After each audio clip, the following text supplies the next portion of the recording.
A bizarre kidnapping case coupled with homicide raises many questions, leading to the only survivor having a major shift in her personality, becoming extremely hostile and killing 2 police officers attending the crime scene. Now detained in a hospital prison, a psychiatrist gets tasked interrogating her in order to discover what truly happened. Hi folks, I'm R, your narrator, and welcome to Interrogation, a game inspired by the works of Junji Ito and Lovecraft, so you better be assured that it's gonna be a good one.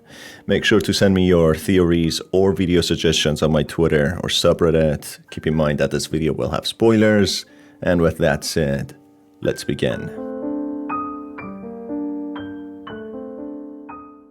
A psychiatrist becomes tasked with questioning a patient in their care who's been there for the past few months. The reason of her admission is of a mystery which would be usually out of the jurisdiction of Innsmouth Prison Hospital. The patient is an abduction survivor who was found alongside a corpse whose body was unnaturally mangled while she herself was tied to a chair, making the situation extremely bizarre. Despite the police officers trying to help, she attacked a few who suffered severe injuries leading to their death, hence why she was admitted to this prison hospital. The family members even reported that she has had a big personality change after the kidnapping, which has puzzled the hospital staff to whether it is due to the trauma she endured or something more sinister. Thanks to the police department, the psychiatrist in charge of her interrogation has been provided with a binder including some evidence of the incident, including the scene of the kidnapping. Strangely, after being uncooperative and reserved for a very long time, the patient asks to be interviewed by a psychiatrist, seemingly being open to discuss the ambiguous details of what happened that day. The psychiatrist needs to get to the bottom of this and find out what has truly happened and if the patient had any involvement in the death of the other unidentified victim found in the scene. Okay, I'm ready. Could you bring the patient in? Being used to the horrifying, eerie screams of the inmates in the prison hospital, the psychiatrist calmly asks the guards to bring in the patient, asking her what her name is for the record. He also uses a tape recorder, which comes in handy to go back to the statements the patient would make in order to assess the truth in her answers. The patient introduces herself as Heather while being unsure and looking very nervous. The psychiatrist looks over her documents and evidence provided by the police, noticing that her name in fact is Darcy Widow, showing clearly that she's lying, or maybe she just has suffered severe trauma, making her develop other forms of mental health problems, blurring her memory. The psychiatrist confronts Darcy to assess her, to which she answers that Heather is her nickname, which in a way shows that she is sound of mind, at least for this question, seemingly intentionally lying, as she acknowledges her lie and that her real name is Darcy. The psychiatrist even asks what a state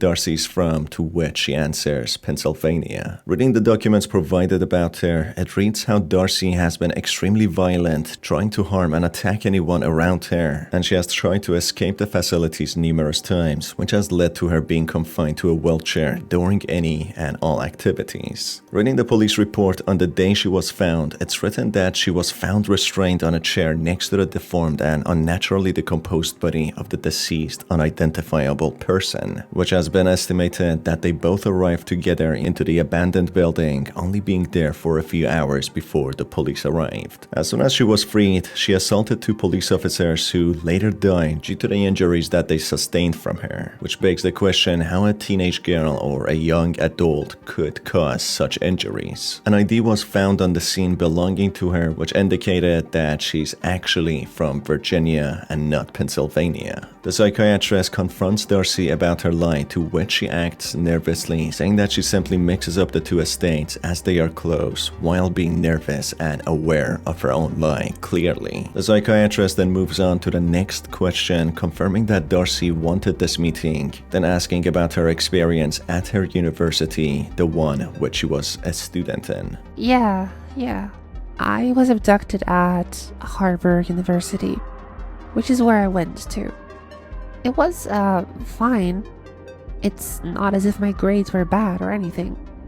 I got on well, I guess, until the, abduction, of course. This leads to the psychiatrist reading the binder provided to him, reading about eyewitnesses, Darcy and her university, and a suspect who happens to be a professor in her university. The binder shows a clear picture of the deceased unidentified person whose body is badly mangled and gravely decomposed after just a few hours, which is, of course, unnatural. A newspaper article reports on Darcy's father, Alan Widow, who is a successful lawyer, on how he has vowed to file a lawsuit against the Harvard University for having no oversight on their students, ensuring their safety, as how could his daughter get abducted in their facilities. Darcy's family also reported noticing a major shift in her personality after her abduction, not being the same person anymore, as if claiming someone else's identity, being more hostile and manipulative. Subsequently, the psychiatrist finds a university complaint record detailing 2 students involved, Darcy, who majored in literature, making a formal complaint about a peer known as Heather Baker, who majored in management. The nature of her complaint was that Heather was making moves on her rather than focusing on the assignment set by their professor, James Murphy, which made Darcy uncomfortable.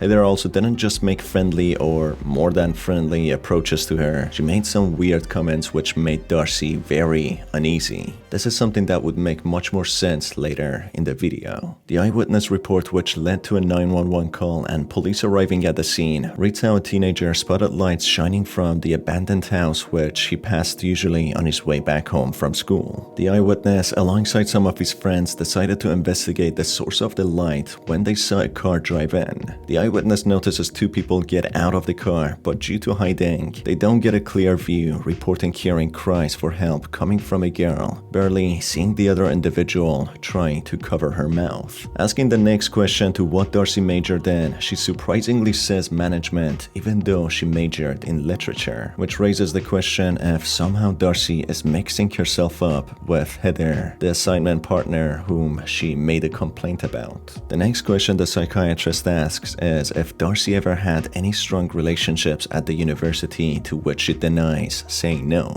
Reading the information in the binder further, the psychiatrist reads about the prime suspect, James Murphy, Darcy's university professor, who has become the suspect as he disappeared after the abduction incident, not attending work anymore and not answering any calls. Reading an email log from the professor, it's seen how he sent an email to Heather, Darcy's assignment partner, on how he's suggesting how after Heather does whatever she wants to do with a specific someone, seemingly being Darcy, they can leave the country as he already purchased some plane tickets. What's very odd, however, is that the tickets are under the professor's name and Darcy, instead of Heather, making this incident and the information provided even more convoluted. At the crime scene, they also found a broken pair of glasses which clearly belonged to the professor, indicating how he also was present at the scene but somehow vanished. The last 2 pages of the binder show an image of an unidentified symbol found drawn on a wall in the crime scene, which seems to belong to some sort of a ritual, with a note left by the professor who apologizes for his deeds, saying how he had no choice in the matter and he wishes he simply did in the event of him being vanished, as any alternative would be too much to bear. He further mentions whoever comes into the possession of this note should keep it as if their life depends on it, as it would be very important if they faced them,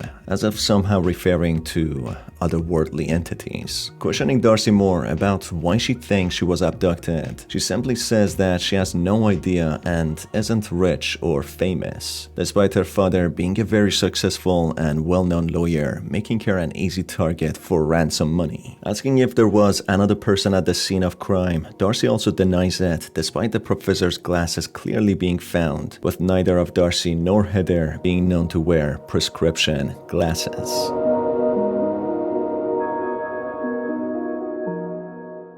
Were you responsible for the death of the other person in that room? What? No way, of course, I wasn't. Did you see what happened to that body? How could I have caused that? If the psychiatrist doesn't manage to contradict Darcy using the evidence provided several times, he simply gives up, and in order not to waste any more time, he calls someone else to cover him as he's not doing too well interrogating her. Damn, something's just not right here. It doesn't add up at all, but I just can't see what's wrong. There must be more holes to point out, but... I'm sorry, but I can't continue like this. I'll get someone else to take over.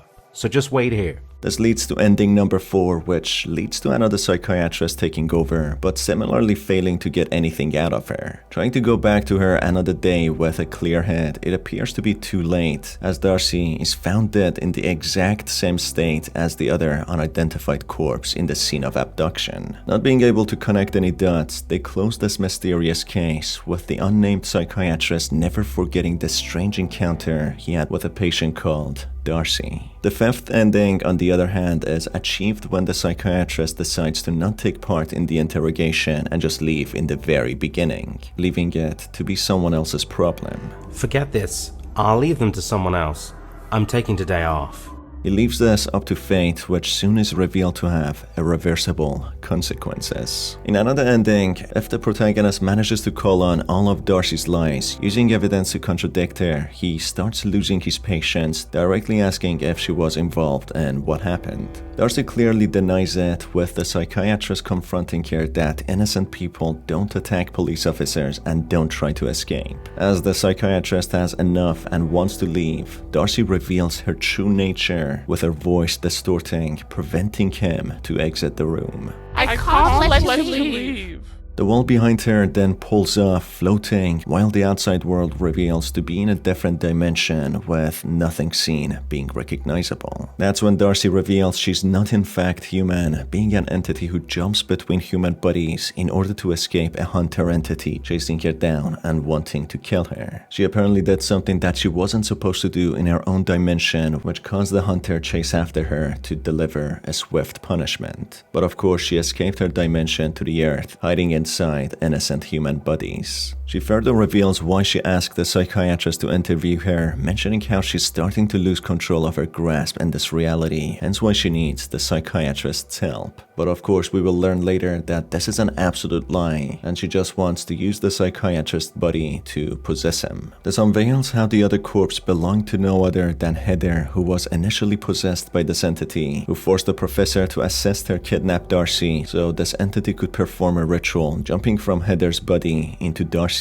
to get more control and hide better from the hunter entity. The unnatural decomposition and death of the corpse makes sense now, as this entity leaving a possessed host's body leads to this atrocious death. That's why Darcy had a sudden change in personality, being hostile and trying to escape the facilities. She even mixed herself up with Heather, as she used to possess her body before jumping into Darcy's. Going over the binder, the psychiatrist comes across a hidden note written by the professor, which only can be read after being trapped in a pocket dimension by this entity. The professor, who was forced into committing questionable deeds, mentions how this entity forces her targets to do what she needs, as otherwise this would lead to the end of all life as we know it. After rigorous research, however, the professor finds a way out of this. Having a symbol ready by contradicting the entity, she starts to lose grasp of the body she possesses, and this results in the pocket dimension destabilizing. That's when a 4-word code appears on the symbol, which the targeted victim can read aloud to stop both this entity and the end of the world. Questioning this entity what her relationship with the professor was, she lies that she just used him, to which the psychiatrist contradicts her using one of the professor's notes, to which she opens up that the professor helped her with the rituals, the kidnapping, and many more things. But during the last ritual, he messed something up, leading to him disappearing into a different dimension. Of course, we don't know how credible this story is. What was the real reason behind your relationship with the professor? He was just someone that knew about the world and was willing to help me. I can't afford to get caught. It's a far greater issue than you think. The professor's confession says something quite different. Alright, so I had to do a bit of coercing, but still, he helped me prepare for rituals and events, as well as other things. I needed his help. I had to be assertive. Where is the professor now? He is no longer in this reality. He was taken to another. He screwed up during the last event while setting something up. Not sure if he can get back or not. This entity then continues lying that the corpse was the doing of the hunter entity and that she wasn't supposed to be there anyway, which the psychiatrist calls on the lie, saying how they planned it since the very beginning and that this was their doing and not the hunter entity. Why? Was there a third person at the event anyway? It was just something the professor decided at the last minute. No reason for her to be there at all. This email seems to say it was planned in advance. Well, Look, why are we talking about this third person? They aren't important. Can't you see there are bigger things going on right now? Did you even know who that classmate was? Nobody important. Probably just one of the professor's students. This causes the entity to become agitated, repeatedly saying that there's no time as the end of the world is nearing, instructing the psychiatrist to recite an incantation. Are you serious? How is this remotely important? Were you not listening when I said we don't have a lot of time? Listen, we are out of time. I'll need you to recite this incantation to hide me from the hunter. Leg line. This is crucial. If the hunter gets me, it will have an opening into this world. It will destroy all life as you know it. No question. Hiding me will save the world. So I trust you know the right choice here. Are there no other options? Nothing else that can prevent this? There is no other way. You have to make the decision. The psychiatrist managing to contradict the entity enough times, the forward code is revealed on the symbol which he recites instead of the incantation the entity wanted him to. This leads to the hunter appearing and killing Darcy, with both of them soon disappearing and the world going back to normal, with the psychiatrist leaving the pocket dimension. Oh no! Oh no. Do you have any idea of what you've done?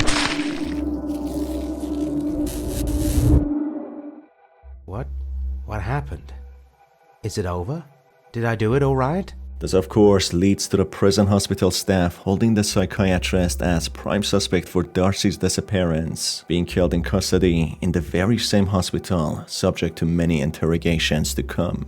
As he stays in isolation, he's overwhelmed with the question if he made the right decision reciting the code, not knowing how horrible the other alternatives would be. The other alternative is the psychiatrist refusing to recite the incantation and not managing to contradict the entity enough to reveal the code. This leads to the hunter entity appearing and killing Darcy in an instant, while he himself dies within a few seconds. Before his agonizing death, for some reason, he manages to hear all the screams of the entire population on Earth, including humans and animals, as this entity devours them, which makes it obscure if the victims will be in a different dimension, being consumed by this entity over and over again.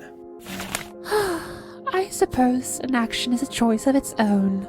Sorry, but this is just too much to handle all at once. Well, at least I won't be alone in the inevitable suffering.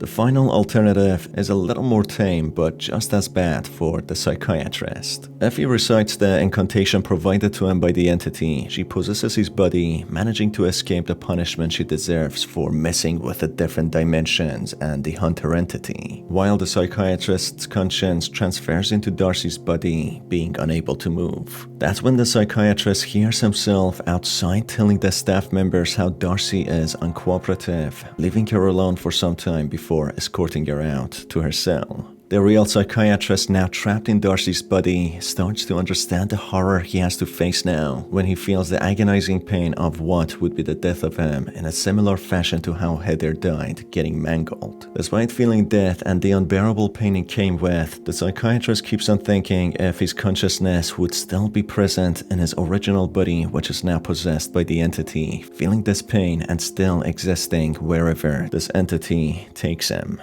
This reveals how the truth was that Heather was initially possessed by this entity, who kidnapped Darcy with the professor's help, who was forced into this, in order for the entity to jump into Darcy's body. This would lead to the death and decomposition of Heather's body, as she was disposed of, not being required anymore. That's why the tickets also showed to be for Darcy and the professor, as the entity already had planned by then she would possess Darcy's body. And that's it for this video, folks. If you enjoyed it, make sure to stay tuned for more by hitting on the subscribe button and the notification bell. It's been your host Star, and I will catch you on the next one. Take care.